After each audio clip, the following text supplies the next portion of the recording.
Welcome, lovely one, to the Meant for More podcast. My name's Lisa Clifford, and I am building the world's most empowering Meant for More movement, leading millions of heart-led purpose seekers from feeling insignificant to invincible. So I truly hope you enjoy this next episode. And another treat coming right up is the fabulous Sally Oddy. Sally is a business mentor specialising in mentoring female coaches, ultimately so they can have the life they want, being successful with freedom, is what I'm understanding. And what I love about Sally is her openness to share her own experiences that have led her to where she is now, which, if you ask me, sounds like she's in her dream life. We were just speaking before hitting the red button of record that her dream life is happening now and upgrading even more to moving to Spain. So over December, when we're all wrapping up presents in our cosy pajamas, Sally will be knee-high in a removal van, moving her life to another country, which we will get stuck into. So welcome, Sally, and thank you so much for joining our Meant for More movement.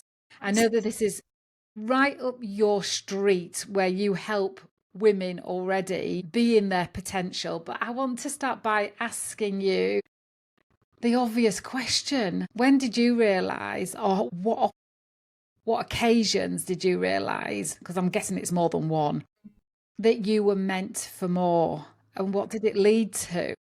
It's funny, when I was kind of preparing for this and thinking about it, because I do think life happens, doesn't it? And you kind of forget when these things happened. But my earliest thought about it was in the late 90s, I used to watch the Oprah Winfrey Show. So I just love Oprah. 15, 16, 17, 18, 19. That was my sort of period of time in my life when I watched the Oprah Winfrey Show. And I learned a lot from her. But when I watched that show, something inside of me said, that's going to be you one day. Not that I was going to be Oprah Winfrey, but that one day your voice would be heard. You need to be sharing, basically there was something inside me that was saying, you've got some stuff that you need to be sharing. And that was when I was like 15. I kind of felt that. So that was probably the first real nudge. And it just kind of came to me so naturally that I just accepted it immediately, that that's what my life would be one day. And it's funny now, on the eve of my 50th birthday, yes, I have done a lot of stuff in my life where my voice has been heard and I have got in front of a lot of people, but I still feel like it's coming. I still feel like the biggest of what I'm meant for is yet to come, if that makes sense. Yes, perfect sense. And I think that's the side of somebody who's consciously in growth, that you don't have an attitude of, right, this is it, I've arrived, I can unpack, settle here, and this is where I'm going to dwell for the rest of my life. It's that kind of curiosity. Well, it feels like that kind of curiosity for your own upgrades. Yeah, it's funny, talking about that just brings to mind the sort of thought of purpose. And I think a lot of people get really stuck in this search for purpose. What's my purpose? I need to have a very defined purpose in life. And I think I was on that same treadmill for quite a long time. I think what I've realised is the purpose of life is not happiness. That's a very big misconception that I think really trips a lot of people up, because I think in society we kind of led to believe you've got to strive to be happy. You've got to be happy all the time. I think the purpose of every single one of our lives is growth and evolution. That's it. And as long as you're doing that, as long as you're learning and you're growing and you're evolving, whatever that looks like for you, your life's path will flow naturally from that. You don't need to have any other, like I'm going to do it this way or influence these people or as long as you're focused on your own growth and evolution journey, you're living your purpose as far as I'm concerned. So yeah, curiosity and being open to what's coming for you and what's right in front of you. That's life's purpose. It's nothing deeper than that, I don't really think. I hadn't thought about it this way until I was talking with a racing car coach, and he said, this was years ago, and it's so obvious, the unconscious mind is not interested in your happiness. It is only interested in keeping you alive. Happiness is the ingredient we have to contribute. And happiness is a choice of perspective, isn't it? You can be happy at any moment. There's happiness in every moment. Like literally, my mum died like going on for 10 years ago now, and I was at her side when she died. And when she died, obviously it was the most devastating thing to have ever happened to me. But anyone who's lost a loved one, who's seen them go, will know that this is a very common occurrence, that when someone is dying, they reach up for their loved ones who come to get them. And in that moment when she passed away, she looked to the corner of the room, and then she looked directly ahead of her, and she reached up like this. And I was overwhelmed with so much joy for her that her mum and dad were there, and her dog, who she loved very much. So even in the darkest hour, Sally, hang on. That's amazing. I am covered in goosebumps. And what a lovely belief to cement in our minds of that time. You know, the time that I think people may most fear is what happens when you take that last breath. And to hear you describe your mum's experience and you witnessing it and you seeing her reaching up. For days before she was reaching her hand up, for days before she died, she was literally reaching her hand up like this, lying in bed. And I've since done a lot of research on it, and it's a well-known thing that like people in hospices report it, that's what people do. And there is this firm belief that it's because your loved ones come to collect you. Wow. You know, you remind me of a story of I was 17 and I was in hospital and I was completely alone in a room on my own. And my mum had died 3 years earlier. And a friend, my best friend at school's mum's best friend, had said to me, her husband had died and she had 2 children. And she said that her husband comes and sits on the kids' beds and chats to them, and the daughter will say, "Oh, daddy came tonight." And she believed that the loved ones come back when there isn't an attachment or dependency upon them, and when you most need them and there's nobody else around. So that's kind of the setup for what I'm going to say next. And so I remember leaving my body. Well, I don't remember leaving my body. I remember looking down and seeing my body on the bed, and my mum standing next to me holding flowers in a blue anorak she'd wear. And when I reached to grab her, she was gone. Like that. There was almost like, I want you to know you are not alone. Oh, I could cry. You're not alone. But also you can't depend. You can't depend. Goes through my main philosophy of life. Like, a lot of people are scared to die alone. Like, we don't have kids, and a lot of people, I think, have kids because they're scared to be alone at old age. To be honest, I've given my death quite a lot of thought, if I'm honest. I think after seeing my mum die, you do. And it's interesting as well, in that, I know we're going a bit left field here, but in that moment, the palliative care doctor said to us, when she starts to transition, don't touch her and don't talk to her. She must transition on her own. Wow. If you're there and you're talking and you're touching her, she'll get distracted and she'll want to stay. So I have no fear of dying in a room completely on my own, because I know I'm not going to be alone. I love this. And I don't mind that we've gone a bit left field. I always think we go exactly where we're meant to. And we never discussed this, did we? Our heart just... I was talking to a friend of mine who looks after people who are suffering with grief. And I forgot what I was going to say. Oh, yes. About the death experience, about what, letting people around you what you want. And I'm known for not liking lots of loud noise. I don't know, because we're introverts, aren't we? Yeah, we're confident introverts. I don't like loud noises. I don't like lots of ridiculous chatter that's unnecessary going on around me, but I'm known for that.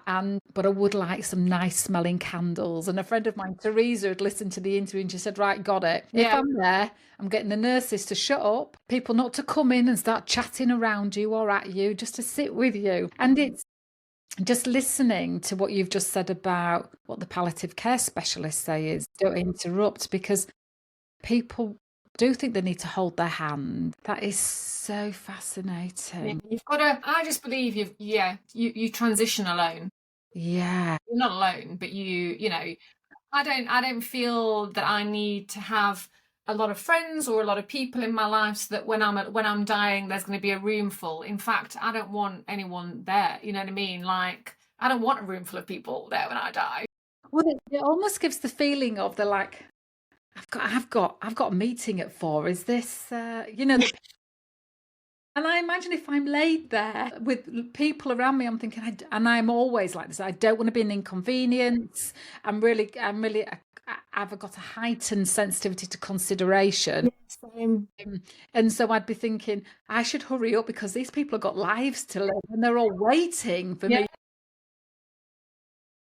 Fascinating. And just going back to like purpose of life and stuff, it all ties in really that if you do believe that dying alone isn't a bad thing, that a life well lived doesn't mean that you've got to have children and loads of people at your funeral, because it doesn't mean that at all. A life well lived is a life of growth and evolution. And obviously then, living a life of, kindness and all of that stuff as well goes without saying. But yeah, like because that is your purpose in life. So as long as you've stayed true to that, dying at the end of the day isn't something you need a lot of people around to. I think it's that thing as well where we're always looking for like acceptance and affirmation and validation, and we think that other people around us can give us that. No, you give yourself that. It's an inside game. All of it is. And you've obviously got to this wisdom, and it feels embodied when you're speaking. It feels visceral when you're speaking. You've obviously got this through a lived experience, because I know that I think we should reinvent ourselves regularly because we have old skins to let go of because we've outgrown them, and to blossom into the next chapter or season of our life. But you've had this learning or this experience because you yourself have had burnout and had to move with resilience and reinvent yourself. Can you just share a little bit, or as much as you like, about that? On that Meant for More journey, the first one that I could think about was definitely Oprah Winfrey, and the second one was actually my corporate burnout. I was a legal secretary for a long time. I fell into marketing for big law firms, and I had a really bad burnout where I actually lost the sight in my right eye, and I still have very limited macular vision, so my central vision in my right eye is still damaged, and that was in 2010. I had that corporate burnout, which I didn't take time off and I didn't really recover from it.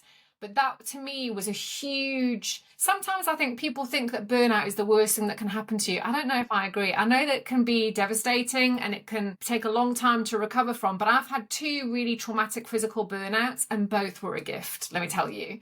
Yeah. That first one told me that climbing the corporate ladder was no longer for me, that it was time to leave. And I knew it was time to leave. It was just like you say, it was visceral, like it was this full body understanding, I've got to get out of here. I can't do this. And so then I quit my full-time corporate job and I started a marketing consultancy. So I kind of was doing what I'd always done. I was still actually doing marketing for law firms and accounting firms. And then the sort of third Meant for More turning point came when I'd been avoiding women. This is interesting, actually. I'd been avoiding women for years because that burnout that I had was at the hands of a female manager who was power hungry, bullying, and systematically broke me down over 2 years.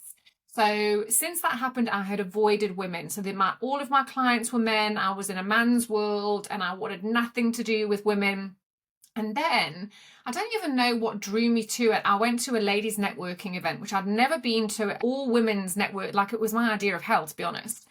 Went to this ladies networking event and very, very sort of trepidatious about it, and went in there and the instant feeling of I've come home. It was like all these women that I met were so inspiring, so fascinating. I wanted to know all of their stories and what had brought them here and the businesses they were building and why they built them. And in the course of that evening, I was like, oh my gosh, I could turn all of this business and marketing knowledge that I have and I could help women who are inspired with wisdom and insight and experience, who are all here wanting to do something to make the world better. This is how I can make the world better, by helping them have businesses that make the world better. And that was really, I think, I don't know if it's your calling or whatever it is, but that's really when I realised I could take my sort of very sort of corporate and boring business and marketing skills, but I could turn it into something that would have a massive global impact, and that was the huge turning point for me when I started scaling down my sort of corporate consultancy business, if you like. And that's when I really transitioned to online business mentoring, completely aimed at helping female solopreneurs. And that's what I've done ever since. That was sort of March 2019. And it's not been easy, I think there's definitely been a lot of challenges, but in my heart, I know that this is what brings me the most joy, the happiness, and part of it as well, working with these women. And I've kind of segued into, I suppose, specialising and helping coaches and mentors and online educators. So they're all kind of a similar type of woman. They're very into personal development. They're very spiritual, very into their own growth journeys, into mindset and all that stuff. And when I sort of segued into that world, my own growth and evolution journey really started. And it's only because I've immersed myself in working with these women that I myself have grown and become more than I ever dreamed that I could be. And I think that's where you know you're in the right place, when it's symbiotic. It's that when I think that we know that we're in the wrong place when something drains our energy and we feel sleepy, tired, fatigued, not wanting to move. That's a real kind of the body saying, I am shutting down because I have no drive for this. And then when you're in the space or talking to somebody you're meant to be talking to, like our conversation is so alive, even though we've talked about death. Yeah, exactly. You're talking to the right people or working with the right people, is that you feel alive, where there might not have been energy 10 minutes before, and then suddenly you're in the right environment and your whole system is available. Your confidence, your trust, your curiosity, your energy is all available and accessible and ready and sparked. And I always talk about the inner fire that just gets stoked because it's around the right people. Yeah. And so just going back slightly then to when you were making that transition from, and you say boring corporate work that you're doing, but I find marketing fascinating. I love it as well, I have to say. For me, and I do my own, I'm part of another membership club. But what I love about doing my own marketing, because I know you get your coaches to do their own, I love that I get to put my intention into the message. I like producing my own LinkedIn and Facebook posts rather than subcontracting it out, because I'm everything I teach is about action with intention. Action alone, people can feel it, but if you fuel it with an intention, then it's the intention that people experience.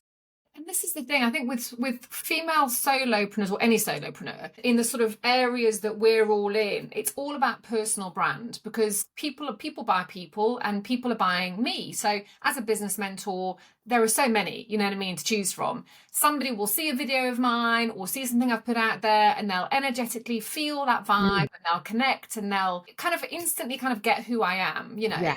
When you see even really big international coaches and mentors, you can tell when they've started outsourcing their marketing, their copywriting, their social media presence, because all of the heart and soul is gone. And it just feels like a corporate business, really, like a commercial concern. And that's not the kind of business that we're all building. So with all of my clients, no matter what they're doing, 100% I say, like, I'm here to give you the strategy, the structure, like I can help you, put this in the right format, but you're the formula, Yes. You're the one who has to breathe life in. I can't do that for you. If you don't have it, like if you're trying to grow a business that is out of alignment, nothing I do will help you. And actually, I don't want to work with you, because I only work with women who are doing things that really fire up their soul. Otherwise, I'm just not actually that interested. Yeah, when people are wanting just to do it for the money. I mean, I tell you, one of the things I've been getting a little bit totally switched off by and a little bit upset by is these marketers that are saying, stop doing one-to-one coaching. And I think, why? People need one-to-one coaching. Why are you telling me to or whoever to stop. And because they're saying you can make money out of doing group coaching, yes, of course you can. But I'm in this to make a difference to people in the format that makes the difference for them. Yeah. Not in the format that only makes a lot of money. So it's interesting that really, one of the things I think in the online coaching industry specifically, one of the things I think we all need to recognize is there is no right or wrong. There is no black and white. Like whatever works for you works for you. And that's fine. Like whatever works for you. For me, my philosophy is, yes, I do some one-to-one work, but I prefer one-to-many. My philosophy is I want to impact as many people as I humanly possible can in the least possible time while making the most possible money doing it. And for me, that's not one-to-one because it's not a leveraged model. Like if I'm just sat in a room with one person, I'm impacting that one person. Whereas for me, like being online, doing YouTube or having my membership, in that 1 hour, I can impact hundreds of women, Absolutely. Women. And what I'm saying is both. Like yeah, you have a business where you're doing one-to-one and the other, or if you just want to do one-to-one and that's what you love and that's what lights you up and you can make enough money to get what you need then just do that. Like there is no one size fits all. That's my point, is I object to somebody saying stop. I mean, I love doing one-to-many and I love doing my one-to-ones, but I think I object to the marketeers out there, not you. I've never heard you say this anyway, trying to get coaches to only look at how they can make the most money. Yeah. And I'm about the whole lot, making money, making a difference, making an impact whilst doing what I absolutely love. Yeah. So just backtracking a little bit, when you did your reinvention, when you dared, I mean, it sounded like you had no choice to leave the corporate world because your body was saying, I'm going to communicate with you in a way that's fully got your attention. And I don't know if you remember Oprah Winfrey saying this, but I just love it. Life will give you, to redirect you onto your course, will throw a pebble at you. And that might be a cold, just to get your attention. And if you think, no, keep going, then the next thing is a rock. And that could be prolonged cold or flu. And then it's a brick, and then it's a wall, and then that's kind of pleurisy or whatever. And then it'll bring the house down on you, to halt you, to get your attention, to say, this isn't the path you're meant to be on. It's this one. You can have the life that you dream of, rather than thinking dreams don't come true, whatever belief system we were brought up with. Do you remember her having that saying? Specifically, but I've got a lot of Oprahisms that I kind of live by. But I think with that, and one of the things I think in the prep for this, the sort of outline that you sent me, was how helping other people understand how to figure out what that is for them. Things that I've suffered 2 burnouts, unfortunately. One wasn't enough. I had to have another one. And I had another one at the end of last year. So the end of 2023, I had another very traumatic physical burnout that involved my heart. It was very scary. After that, I was like, okay, what's going on here? And if anyone out there is like, okay, but how do I know what it is I should do? The best thing you can do is sit in silence. So after my last burnout, I literally just sat on the sofa for like a week, because obviously I was burned out, but not to read a book, not to listen to a podcast, not to watch TV, not to do anything else that's distracting you from you, and to really just give yourself that space, that time, that silence to tune in, because all of the wisdom you need is inside of you, and you, in your heart of hearts, you know what you want to do and who you want to be and how you want your life to live. Maybe you're afraid of it, maybe you've been pushing it down, maybe you're scared of it.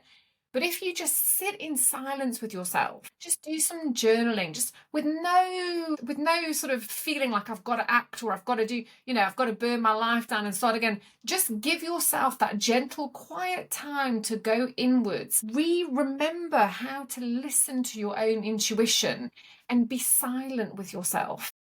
That's the way to figure out what you need to do next. Because when I had that burnout at the end of 2023, I was like, oh my gosh, well, what now? I'd literally, so that year I'd been fully booked doing one-to-one. And I was like, this is it. This is what I'm meant to be doing, like helping all these women and serving all these women. And then at the end of that year, I had this massive burnout. So I was like, okay, that's not it. So what is it?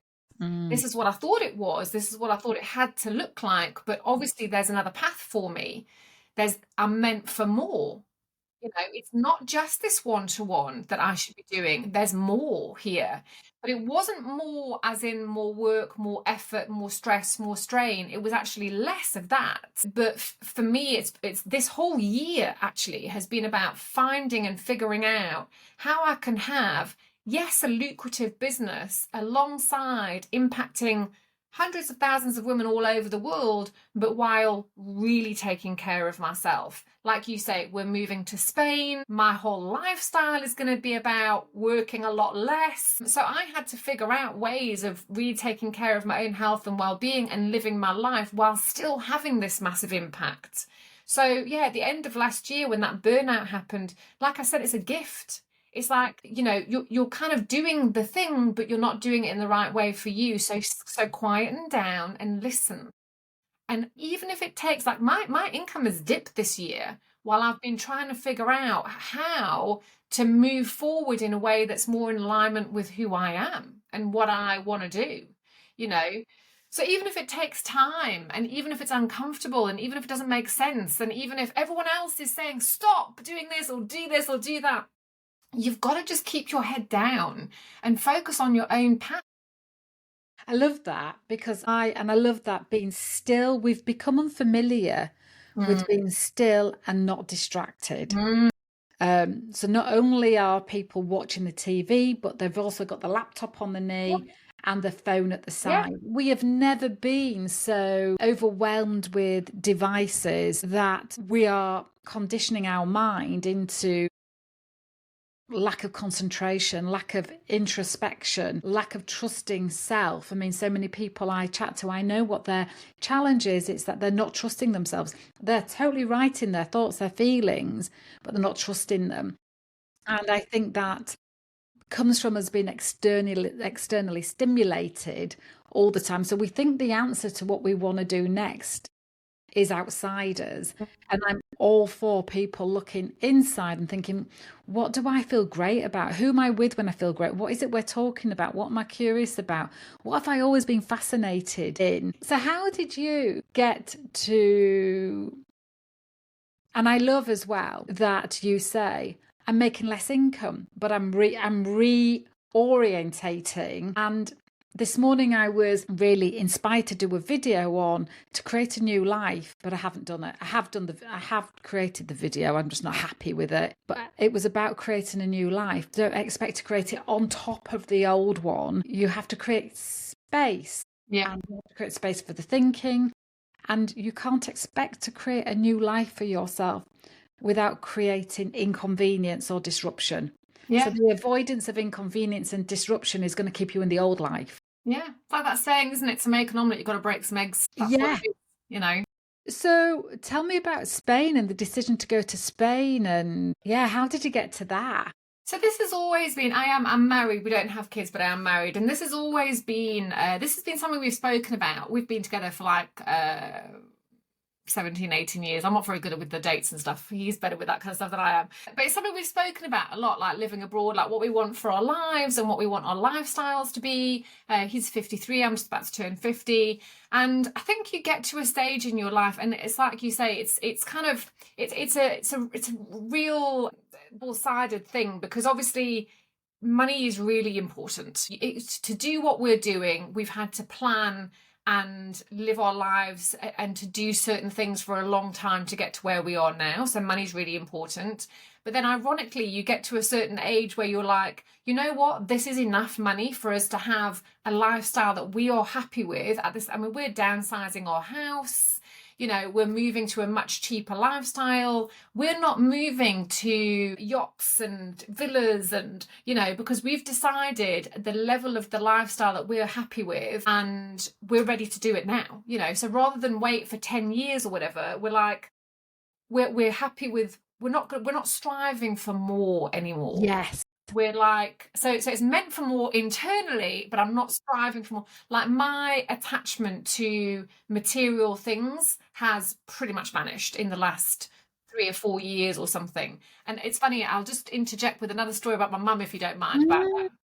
So she was a bit of a hoarder and she loved stuff. She had like loads of shoes and clothes and, you know, she collected things and she loved stuff. And I think I got that from her a little bit as I was growing up. And as she was obviously passing away, she said to my sister and I, like, before she was really like at the end, she was like, what's going to happen with all of my stuff? You know, you girls need to take it. You need to look after it. You know, her husband, he's not going to look after it. You need to look after all my stuff. And we were like, don't worry about that, mum. You know what I mean? And then as she was getting closer and closer, I said to her, what stuff in particular do you want me to look after for you, mum? And she held my hand and said, you know what, Sally, none of that stuff matters. None of that stuff. I don't care. Do what it, burn it. I don't care. It doesn't matter. I think she'd, very late, obviously, she'd come to this realization that material possessions mean nothing. And that taught me such a huge lesson. So yeah, I've gone completely off track from what you were asking, but this is. But I love what you're giving is the wisdom. How old was your mum? 62, so young. Yeah, 10 years ago, she should have been 70 year. That is so young, isn't it? Yeah, she kept saying, I didn't even make it to 63. She was so annoyed. Did 63 mean something to her? No, I just think she just knew she was too young, I think. Yeah, you know, she was annoyed that she was going so soon, I think. But I'm loving the wisdom from somebody who's reflecting back over their life and looking at what matters. And do you think that in our life that certain decades we're proving something to someone and it changes who we're proving what and to depending on the kind of in your 20s? What do you think we're proving and who to in our 20s? Really, and I've reflected on this quite a lot lately. I said to my husband the other day that I feel like this is the year I've actually really learned to trust myself. And the reason I say that is, even though I've been on a growth and evolution journey for several years now, so you would think that I'd have picked this up a long time ago, but I feel like in life we're programmed from birth to be reliant on other people and to seek approval, validation, acceptance from others. And when we're younger, we do actually need that to a large degree or another to survive in the societal things that we're put into, you know, nursery school, university, the workplace, whatever. So, you know, I've thought to myself, oh gosh, would my life have been better had I learned to become unreliant on people and not needing external validation and approval earlier? And actually, I don't think that is something we should be striving for. I think there's a time and a place for it. Like, every era of our lives serves us in different ways. And I feel like I've come to an era in my life now where I no longer need to rely on anyone else. So I don't need validation, approval, acceptance from anybody. But 10 years ago, I probably did genuinely need that.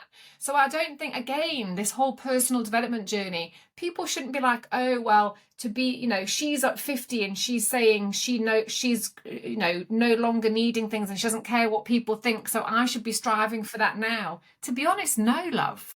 You're in that era where that actually is something that you do need. So every part of our life, every era of our life, we naturally, I kind of feel, come to a different awakening, a different remembering, and a different place as to what we value and what we feel that we need. So it's like everything in its time. You know, that's why, like I say, like even now at 50, this year I've just learned to trust myself.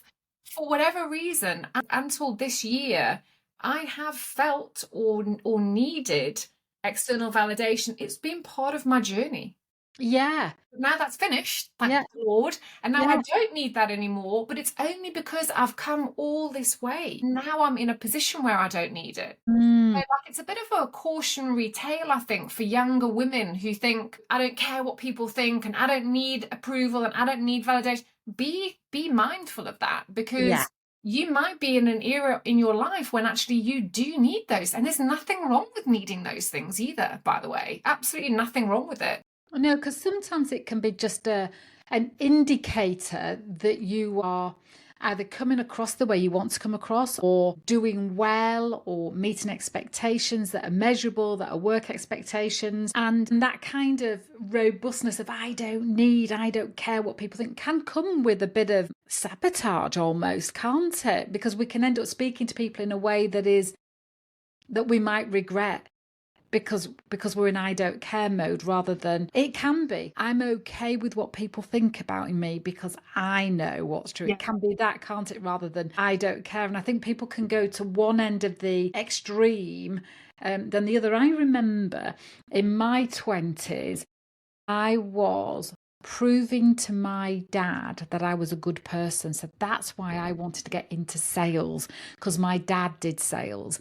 So my dad was my best friend right up until when my mum died. So my mum sadly committed suicide when I was 14. Then my dad married my stepmom 6 months later. Nothing had started beforehand, but it did start pretty quickly, and they got married. My stepmom was an alcoholic, and she used to beat me up and psychologically abuse me. So my dad and I, for a quiet life, he didn't interfere with Jan's way. And, that's the way it was 40 years ago. Not for everybody.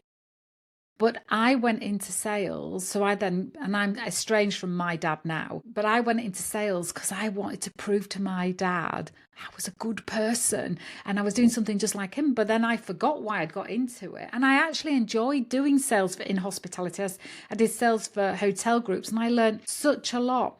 But because of my upbringing and because of my stepmom didn't like me and the things that she used to say, I needed everybody to like me because it meant she was wrong. And it's really interesting, that's in retrospect. I didn't know at the time that I'd created this behavior of needing validation, and if somebody didn't like me, in my mind, it went to Jan was right. So it kind of, their dislike went onto a massive pile that was nothing to do with them. And then in my 30s, I realised I've got this ladder against this wall, which has given me such a lot. But what if I was no longer attached to what my dad thought? But this thinking, I don't know whether you can relate to this, but this thinking isn't present at the time. And it's not conscious. It's just creates unconscious behaviours and drivers, doesn't it? And I remember working all hours God sends in hospitality, because I was constantly proving that I was worthy of the job. And then there was a book I read, The 10-Minute Life Coach by Fiona Harold. And the question was, what would you do if you knew you couldn't fail? And so I then just explored all the things I was fascinated in.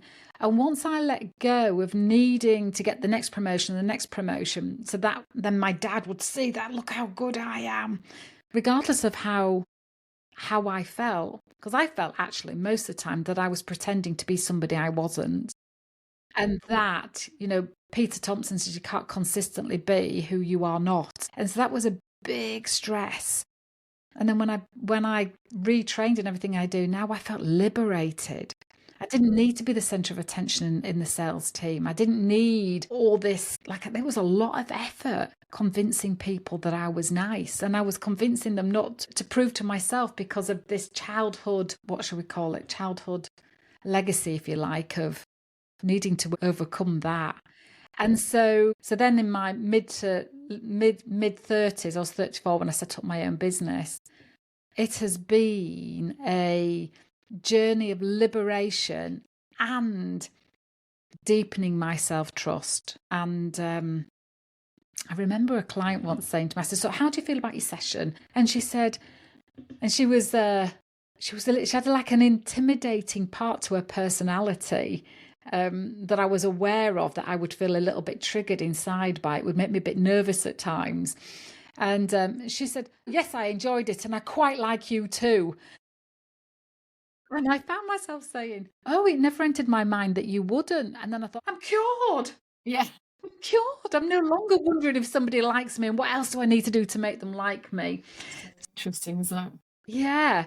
Do you relate to any of that, or is this all of that? I relate to all of that.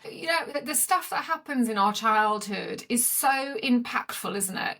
and I think, and everyone kind of starts to unpack that at different times. I think for me, I've definitely needed some distance from it to be able to look back on things a bit clearer and understand why I've behaved the way I've behaved. But very similar to you, like I had a lot of abandonment and rejection, and my childhood's a whole other story that we're not going to go into. But I had a lot of that in my past as well. And I realised that, my people pleasing, my pushing myself, my striving, I thought my self-worth was completely tied up in my success, my financial success, my achievements, my productivity. I realised that my whole life I've thought that I was this sort of lazy, ungrateful, selfish little girl. And clearly I'm not, but isn't it just, it's interesting because it is just all part of your growth and evolution, so there's I don't know about you, but regret is such a waste of energy in my mind. So even the story you've just told then, like, I wouldn't wish for you to have had that realization any sooner than you did, because you had it when you were ready. Yes.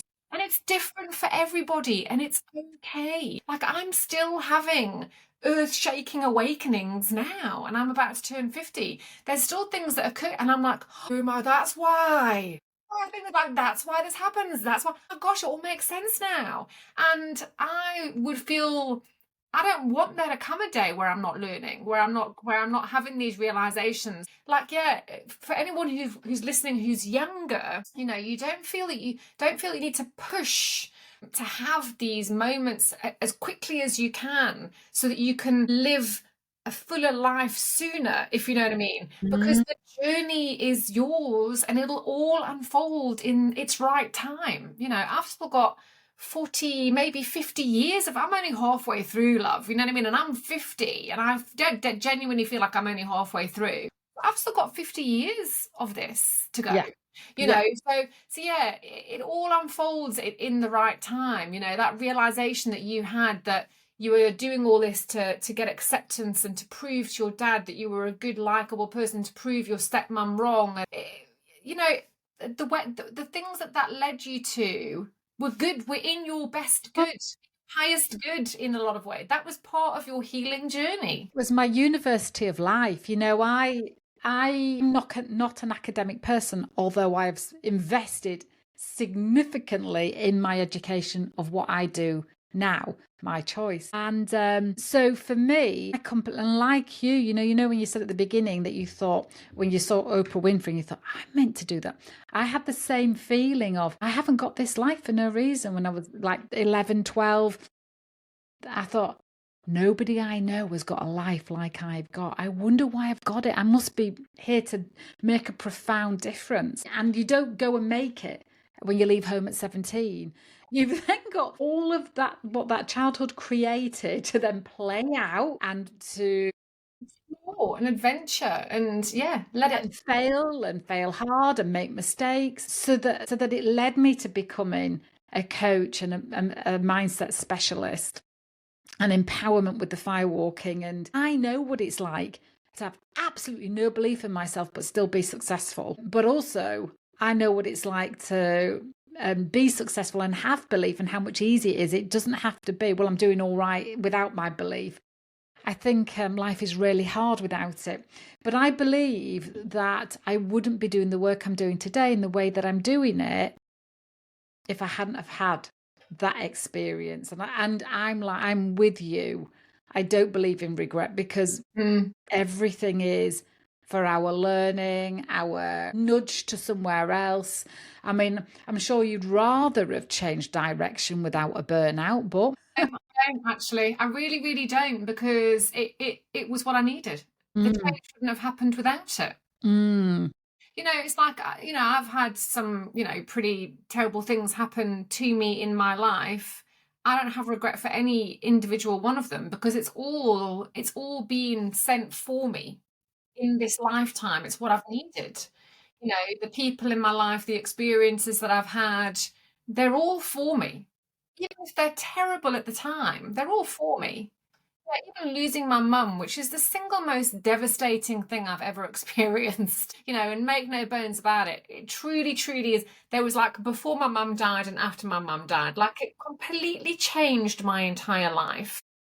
But, I can still see what that gave me. And she might have, and in the grand scheme of things, maybe she felt that she was leaving too soon. Maybe she was here to teach me a lot of things, and then she had to leave at that time so that I could learn those lessons and keep moving forward in my life. It's all unfolding as it should, so you can't regret anything.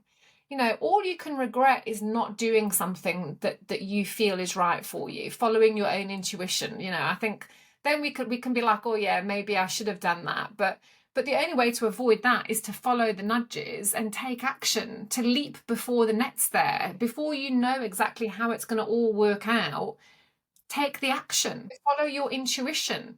That's how, when you've got this nudge inside you that you're meant for more, that's how you follow it, by thousands of tiny steps that you take. I agree. And I think what I'm hearing meant for more means for you, and it does for me as well, which is it's the what more within me am I to access, learn, know, and step into. Rarely have I heard anybody ever describe it as more money, or sometimes it might be more love and it might be more connection, but that's still that inside fulfillment, isn't it? And I think since lockdown, more people have realised what matters and what doesn't matter. And they might, some people might still be living their old life again after lockdown, having promised themselves they wouldn't. They might have found, look, I'm lucky to have a job.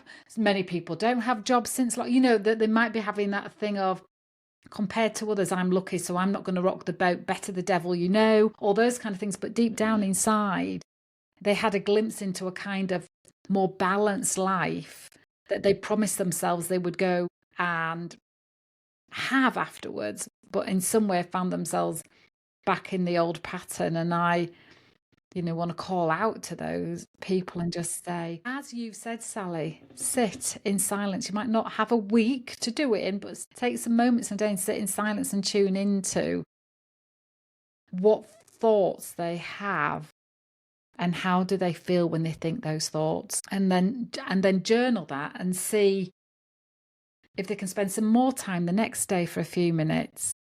What would in closing, what would be the best wisdom that you've got in you that you can gift to our viewers and listeners? I'd honestly say that tuning into and listening to your intuition is the absolute number one. Without my intuition, without having, I am really, really soul guided. You know what I mean? Like my intuition is what's been the driving force in my whole life, really, when I look back and when I think about it. So for me, I think the number one thing is to find silence, detach from external noise, external validation, from what's going on, from needing the latest gadget to buying the latest handbag, or tune out from all of that and turn inward, because all of the wisdom and guidance you need is there. You might not be able to hear it at the moment because there's a lot of other noise and stuff. But yeah, tuning into your own intuition, silencing enough that you can start to hear it. And everyone hears and feels it different. It's not like I don't hear like an actual voice, you know what I mean? It's not like I hear a voice in my head, but like you say, I'll feel in my body a certain way. And as the more you do it, you come to recognize the signs, and the nudges, you kind of can see them and you can understand what they mean. You're looking for the signs from the universe, whatever it might be, that you're on the right path, and listen to that and follow it, even if it doesn't make sense. And even if the people in your life don't understand it. This is your life. You need to live it. So yeah, tune into and trust your intuition is the number one piece of advice I would give. Yeah, I love that, because that's your inner guidance. And you're right. I always say, so often people have an idea and then say to somebody, what do you think about it? And that idea is either supported or snuffed out in a nanosecond. And I would say incubate that idea. And it's a treasure. You need to take it to a space and with a person who's going to help you have the courage to look at it. I've got my hands here like that. And understand it and clarify it. Yeah, it's something I've definitely done in my life, where I have, with that external validation and acceptance pieces, I've looked for external validation in my ideas and what I'm doing, and often that's led me off course. So yeah, it's great to have people in your corner and people that you trust, But no matter what, and even if you've got a coach or whatever they say, fundamentally, it's your, like, self-leadership and self-responsibility is a huge part of my life. No matter what anyone says or whatever guidance anyone gives you, you're the ultimate decision maker in your life. You've got no one to blame. But if you follow someone's advice, doesn't go well, it's not their fault, it's your fault. You know what I mean? So yes, seek advice, get some trusted people, but then go away and tap into what you know to be the right decision for you. Don't just follow blindly what someone else says. Self-responsibility and self-leadership is so important to learn and develop over time. Yeah, absolutely. Well, Sally, thank you so much. I'm going to put all your details in the description box so people can find you. And I hope you have an amazing birthday tomorrow. What are you doing to celebrate it? My birthday's not tomorrow. My birthday's Boxing Day, actually. Okay. So yeah, I'm turning 50 on Boxing Day. So to be honest, it's funny. I'm not actually a huge big birthday celebration kind of person because I'm celebrating internally turning 50, if that makes any sense. Like, I'm on my journey, I know. So we're just doing two of my favorite things. We're going to watch a movie and go out for a meal, just me and my husband. For some people, birthdays are huge, big celebrations, and I honor that. I respect that. But for me, that's not what it's about. Mm-hmm. So, and obviously we're getting ready to move to Spain. So that's a huge, big birthday celebration, I suppose. What date will you be in Spain from? January. We're moving over in January. I hope it all goes well. We'll be following you because the world is, in our hands all the time, literally. And I'm on YouTube as well, so you can follow my journey on YouTube. Fab. I'll put all your details in the description box and people can find you there. And thank you so much for sharing from your heart such wisdom. When I watch this back, and there was that gem and that gem and that gem. So thank you, darling. I really, really appreciate you. Thank you. Thank you so much for listening to this episode. If you would like to be involved in the Meant for More movement, then please drop me a line at lisa@lisaclifford.co.uk. Whether that's you're interested in being on the podcast, taking part in any of the trainings, or would just love to know how you can help empower others, then let's have a conversation. Thank you for listening, and we'll connect again very soon.